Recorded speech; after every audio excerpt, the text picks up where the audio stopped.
கர்த்தருக்கு பயந்து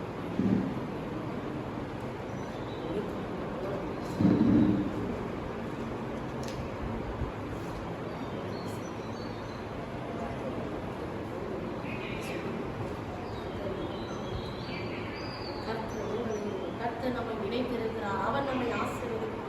ஹல்லேலூயா. கர்த்தர் நம்மை நினைத்திருக்கிறார். அவர் நம்மை ஆசீர்வதிப்பார். இஸ்ரவேலை ஆசீர்வதிப்பது கர்த்தருக்கு பெரிய. 1ஆம் தேதி கர்த்தர் உங்களை, உங்கள் பிள்ளைகளின் குடும்பத்தையும் ஆசீர்வதிப்பார்.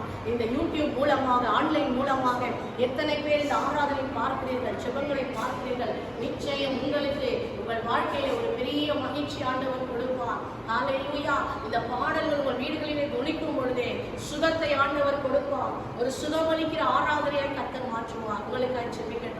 அன்பின் பரலோக பிதாவே, ஆன்லைன் மூலமாக ஆண்டவரை ஒவ்வொரு நாளும் இந்த ஆண்டவரை சேனலை பார்க்கிறார்கள். எங்கள் ஆலயத்திலிருந்து நாங்கள் அனுப்புகிற ஜெபங்கள், ஆராதனைகள் அவர்களை ஆண்டவரை போய் சென்றடையட்டும். எந்த மூலை முடுக்குகளை இருந்தாலும் கிராமங்கள், பட்டி தொட்டி, உலகம் எங்கும் சுவிசேஷம் பரவட்டும். ஆண்டவரை நீ போ, நான் அற்புதத்தை காண்பாய் என்று சொன்னீரே. இந்த நாளிலே ஒரு அற்புதம் அவர்கள் நடக்கட்டும். இந்த நாளில் அதிசயம் நடக்கட்டும். ஒவ்வொரு வீடுகளும் கட்டப்படட்டும். குழந்தை பாக்கியம் உண்டாகட்டும். ஆண்டவரை கடன் பிரச்சனைகள் மாறட்டும். பிரிந்திருக்கிற குடும்பங்கள் இணையட்டும். இயேசுவே நீர் அற்புதம் செய்யும். இயேசுவின் நாமத்தில் பிதாவே.